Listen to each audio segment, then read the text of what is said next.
Good morning. It's Friday, September 12th. Here's what we're working on this morning.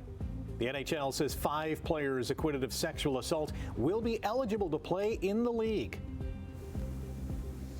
I'm Simone Gavros reporting live from Supercrawl in downtown Hamilton. I'll have everything you need to know about the event coming up. From the 8 to the outside, wide open touchdown, Tucker Graham. And the Packers dominate the Commanders in Thursday Night Football.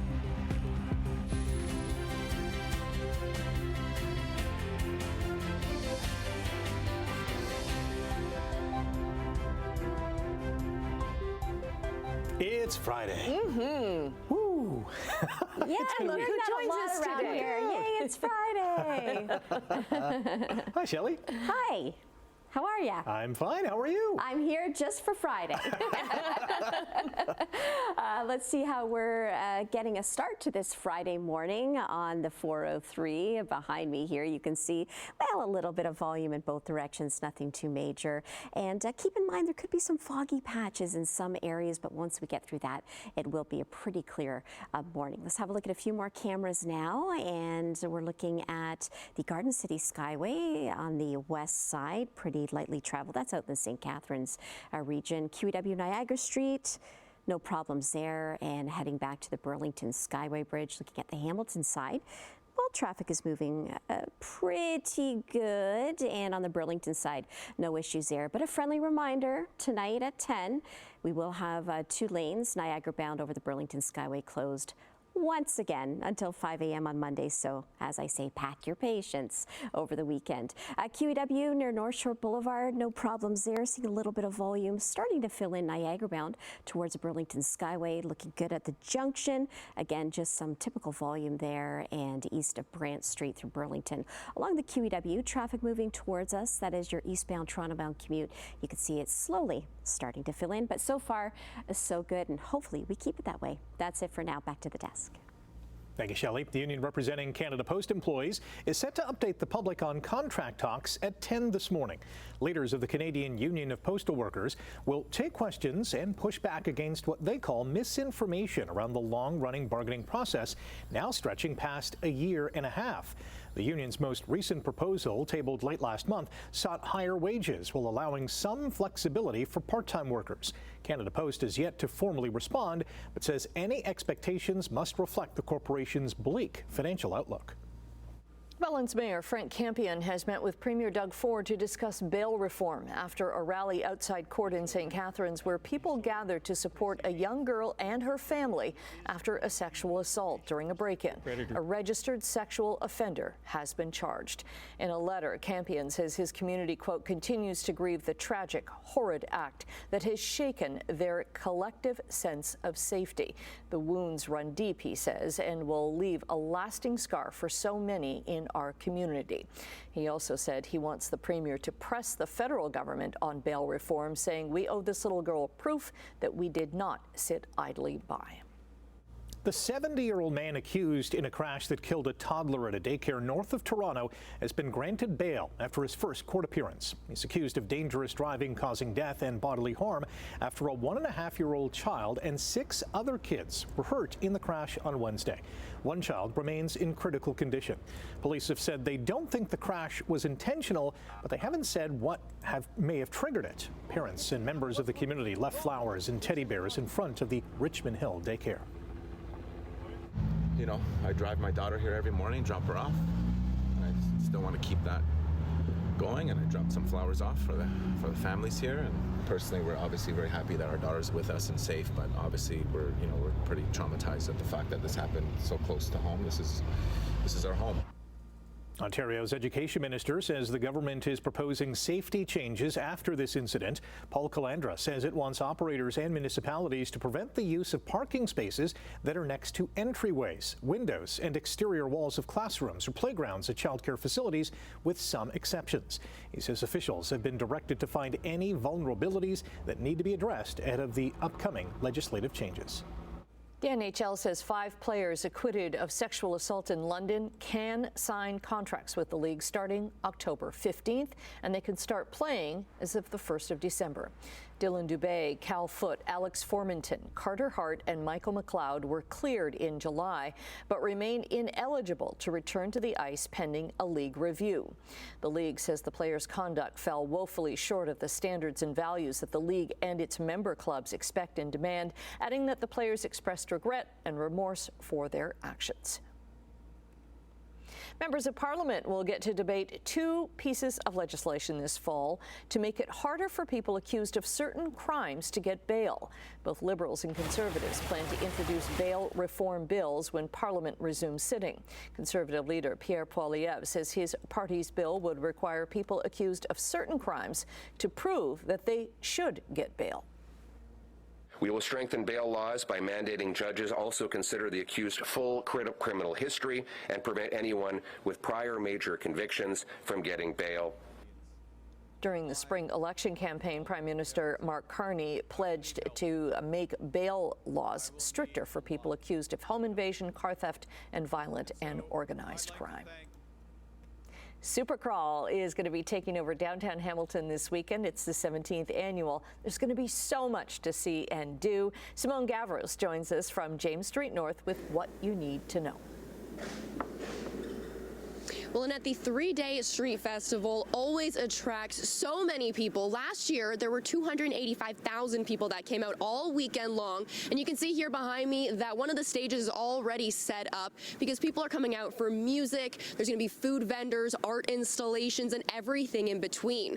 Now, of course, it's very quiet right now. That's because those road closures are already in place, and they've been in place since yesterday morning around 1:30. So you're going to see that James Street North is closed between King and Strawn. There's also going to be a number of side streets that are closed in between on King William, Rebecca, Vine, Mulberry, Colburn, and Murray streets. There's also going to be some breaks in between to allow for east and west traffic, but police will be present to control that. Those are going to be in place until 5 a.m. on Monday. Now, the festival is going to have 65 musical acts during the weekend-long event, which is the most the festival has ever showcased. The first artist takes the stage at 6 p.m. at both the TD stage. There's also going to be another one at Hamilton City of Music stage. There's also over 30 food vendors and businesses to check out, fashion and art installations. The whole event has a huge economic impact on the city of about $32 million and also ensures people keep coming back to visit.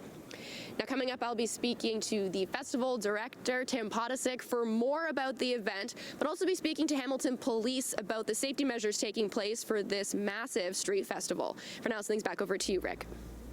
Thanks, Simone. Sportsline, Welland and Barrie are putting on quite the show in the Inter-County Baseball League Final. Last night's third game of the best-of-7 series had fans on the edge of their seat.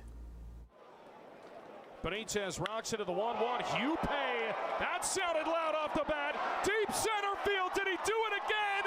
It's off the base of the wall. That ball's rolling around the warning track. Hupe around third. He's getting the wave from Ricky Pelletieri. The throw home is not in time. Brandon Hupe went 3 for 4 with an inside-the-park solo home run in the third inning to give the hometown Jackfish a 1-0 lead. And Brendan Luther drove in the winning run in the bottom of the 8th inning with an RBI single as Welland eked out a 3-2 win over the Baycats. It gives the Jackfish a 2-1 series lead. Teodoro Ortega allowed 2 runs on 2 hits, struck out 8 over 8 innings to improve to 4-0 in the postseason. Pedro de los Santos locked down the save in the 9th. Game 4 set for tomorrow in Barrie. Kevin Gausman tossed a complete game 2-hit shutout as the Blue Jays took the rubber match of their series against Houston, blanking the Astros 3-0. The 34-year-old right-hander struck out 9 batters and walked just 1 to even his record at 10-10. Davis Schneider led the Jays offense with a solo home run in the 2nd inning, his 11th on the year. While driving in 2, Toronto welcomes the Orioles to the Dome tonight. Green Bay Packers have delivered a strong opening statement to the rest of the NFL. From the 8 to the outside, wide open touchdown, Tucker Craft. Jordan Love threw for 292 yards and 2 touchdowns as the Packers dumped the Washington Commanders 27-18. Both of Green Bay's season-opening wins have come against playoff teams from last year. They're now 2-0 for the first time since 2020. Tight end Tucker Kraft caught 6 passes for a career-high 124 yards and an 8-yard touchdown that ended the Commanders' comeback attempt. Washington's Jaden Daniels threw 2 TDs. He was held to just 17 rushing yards and was sacked 4 times. It is Team Ted night at Hamilton Stadium tonight when the Tiger Cats host the Blue Bombers. As Ticats general manager Ted Govaya battles a serious form of cancer, his impact on Canadian football will be celebrated. Cats head coach Scott Milanovich says Ted has been an inspiration. The way he's tried to battle this disease, continue to do his job as our general manager, it's just it's been inspiring. Every fan will receive a Team Ted rally towel tonight, and Team Ted t-shirts are on sale at the Ticat shop and ticats.ca, with all proceeds supporting 2 scholarships at McMaster and Mount Allison universities. Keon's Froze had a brace, scoring in the 57th and 64th minutes as Valor FC rallied past Hamilton's Forge FC 2-1. Tristan Borges gave Forge a 1-0 advantage in the 22nd minute, but the Hammers could not hold on to the lead. It is Forge's 2nd loss in 3 league matches. Yesterday, Forge also announced the signing of Hamilton keeper Dino Bontis to a multi-year contract. What a start for Mackenzie Hughes at the Procore Championship in California. The Dundas native had 11 birdies and 2 bogeys for an opening round 9 under 63. That's good for a 1-stroke lead on Ben Griffin and Matt McCarty. Right to left a little bit, but Brantford Bulldogs close out their preseason tonight when they host Guelph. The 0-2 McMaster football team visits Windsor tomorrow night, and the Hamilton Hurricanes host the Quinte Skyhawks tomorrow night at Hamilton Stadium. Well, if you're heading out the door, the 403 through Hamilton is moving quite well. There's a little bit of fog in some areas, but once we get through that, it will be clear for the morning commute. Let's have a look at a few more cameras, see how we're doing. Here's a look at the 403 in QEW in the Oakville, Mississauga area, and that is lightly traveled. Again, you can see weather is pretty good and no fog in that stretch. QEW around the Ford plant, a little bit of volume in both directions. Not seeing any flashing lights, no heavy delays or issues. QEW at Appleby line starting to fill in on that eastbound Toronto-bound commute, and east of Brant Street, same thing there, but no heavy delays. At the junction, we're doing okay, and we'll head back towards the Burlington Skyway Bridge, see how we're doing there. And here's a look at the Hamilton side. Well, Toronto-bound starting to fill in, but doesn't seem to be too busy as of yet. Okay, let's talk about weather at the Hamilton Airport. Clear skies, 14 degrees. Winds right now out of the north, very light. Heading out to Toronto Pearson International, 14 as well. Clear skies with a northeasterly wind, pretty light too. And other regional temps to the west, we're looking at 13 currently. A little bit cooler to the east with 9 and 6 up in Sudbury. Parts of northern Ontario had a frost advisory overnight in and around Elliott Lake there. Looking at our radar, not a whole lot to see except for a little bit of foggy patches, but clear skies. High pressure will dominate once again today. That will bring us another sunny day and quite warm as well. A little bit humid. Our temperature will be bumped up. We'll have that temp in just a moment. Looking at our almanac for today, 6:54. The sun will rise. That happening shortly. 7:36 as a sunset, and the average daytime high for this time of the year is 21. We'll be above that. As I said, a little bit of a warm day once again. Your morning commute, once we get through the fog, mostly clear skies, 14 to 15 in the Golden Horseshoe will be your morning temperature. And today's daytime high will be 23 with a humidex of 28. And lots of sunshine today. We'll have a northeasterly wind overnight. We're looking at 12 degrees, partly cloudy skies, and a southwest wind about 8 kilometers an hour, so pretty light. And then tomorrow, 23, a little bit more cloud tomorrow, but still hanging on to some humidity. It will feel like a 26, not quite as warm as today and yesterday, but still a very mild day and above seasonal, and we'll have a westerly flow with our winds. That is it for traffic and weather. Back to news. Thank you. All right, thanks, Shelley. Coming up after the break, we are going to say good morning to Emily Vukovic with a preview of what's to come in Chit Chat. And you can now apply for a share of a multi-million-dollar class action settlement. We'll have more on that story next. And a big Friday morning to Emily Vukovic. Emily, what is coming up in Chit Chat this morning? Hi, good morning. Well, we are diving into Swiped, the new explosive biopic starring Lily James as the woman behind not only Tinder, but Bumble as well. It's a sharp takedown of Silicon Valley's boys club, and it pulls absolutely zero punches. Yeah. Prime Video is set to release one of the more improbable true crime sagas in sports history with Cocaine Quarterback. I was like, that happens? Like, wow, wait till you see the trailer. And later on this morning, there is a brand new series coming right here to CHCH called The History of Sitcom. And we're going to break down some of our favorite sitcoms as well. Yeah, looking forward to that. Thanks, Emily. To business news, we'll start with overseas trading this morning. The Canadian dollar is down a couple of basis points to 72.21 cents U.S. Gold is up $5.50 an ounce, and crude is 3 cents higher to $62.40 a barrel. Checking midday trading in Europe, markets are up in London, but down in Frankfurt as well as Paris. In Asia, the markets were up almost 400 points in Tokyo, more than 300 in Hong Kong, down just a little bit in Shanghai. And on North American markets, the TSX gained 228 points at close yesterday. The Dow jumped more than 600 points, and the Nasdaq rose 157. The College Employer Council says there are no talks scheduled to resume negotiations with striking support staff. This isn't about the importance of their work. It's about their union seeking demands that are simply no employer can ever agree to things like guaranteed jobs for no reduction for 3 years. The colleges are in significant financial distress, and we don't know where that's headed. We deserve a properly funded public college system, and our support staff deserve respect, job security, and decent working conditions. About 10,000 staff remain on picket lines across the province, including at Mohawk and Niagara College. While classes are still running, students may face delays accessing services like OSAP and tech support. The council says union demands for guaranteed job security are not realistic given financial pressures. Shoppers can now apply for a share of a $500 million class action lawsuit settlement over bread price fixing. Eligible Canadians who bought packaged bread for personal use between 2001 and 2021 can submit a claim to CanadianBreadSettlement.ca. The deadline is December 12th, and you don't have to show a proof of purchase. The amount you might get depends on how many people submit claims.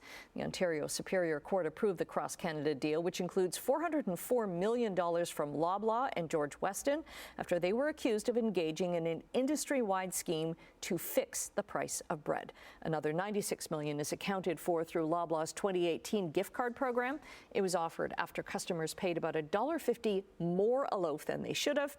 And if you missed the website address, we'll have it up at chch.com. Costco is pushing back against claims from Lululemon that it sold knockoff apparel. In a California court filing, Costco denies copying Lululemon's popular hoodies, sweatshirts, jackets, and pants. Some of the alleged fakes were sold under Costco's Kirkland brand, while others came from manufacturers like Danskin, Jockey, and Spyder. Costco says it acted in good faith at all times and feels Lululemon should not be entitled to any compensation. The debt-to-income ratio for people across Canada has increased. Statistics Canada says in the second quarter of this year, household credit market debt grew faster than our disposable income. The debt-to-income ratio is up 1.1% to nearly 175%. So that means for every dollar of disposable income, Canadians owed about $1.75. All right, we're going to take a quick break. Shelley is going to be back with your traffic update and a look at your 7-day weather forecast. Good morning. Good morning, and thanks for joining us. Looking at the QEW at Glendale Avenue out in the St. Catharines region. A little bit of volume starting to fill in both directions. You can see it's pretty clear there, though. Weather not an issue. QEW at Niagara Street doing okay as well. QEW at Centennial Parkway, we are seeing a little bit of volume, if we'll even call that. So far, so good. Toronto bound over the Burlington Skyway Bridge, traffic is starting to fill in. And here's a look at the Burlington side. No heavy delays as of yet.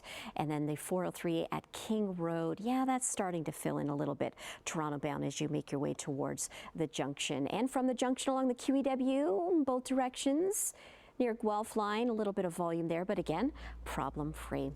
Let's have a look at our surface analysis weather-wise. This shows us our wind direction and what's going on with precipitation. Not a whole lot across the lower Great Lakes. High pressure will dominate. We'll have lots of sunshine today. Tomorrow, there is a 30% chance of some isolated showers in and around the GTHA, but we will have a mostly clear day, and temperatures will be above seasonal. Speaking of that, let's have a look at our long range. So today's high of 23, that's going to feel like 28. So another hot, well, not hot, but a humid day today, and 23 on Saturday and on Sunday. A little bit more sunshine on Sunday. So if you're making outdoor plans, Sunday's probably the better day. Then you can see into next week, we're hanging on to sunshine. Wednesday and Thursday, a reminder there from Mother Nature that summer is not done with us yet, because we will have humidex values of 30. Okay, that's it for traffic and weather. Back to news. Okay, thanks very much, Shelley. Well, a new study on 2 colliding black holes confirms decades-old predictions from Albert Einstein and Stephen Hawking. Researchers spotted the event earlier this year after an observatory detected gravitational waves. Those are faint ripples in space-time that are created when black holes collide. The phenomenon was first predicted by Einstein in 1915 as part of his theory of relativity. Gravitational waves were first recorded 10 years ago, but scientists say this particular event is among the clearest signals ever. The researchers confirmed one prediction built on Einstein's work, that a newly formed black hole would produce a ringing or vibration. They also found the resulting black hole was larger than the 2 original black holes, supporting Hawking's 1971 theory that when black holes merge, their combined surface area must be equal to or greater than before. Is there a test after this? I hope not. Because I didn't study. I didn't study either. Wow, who said there was going to be math on the show today? Yeah, and physics. Yeah, no, not my cup of tea. We'll get to Annette a new cup of tea and myself a cup of coffee. Yes. Stay with us. More to come after the break here on Morning Live. My brain hurts.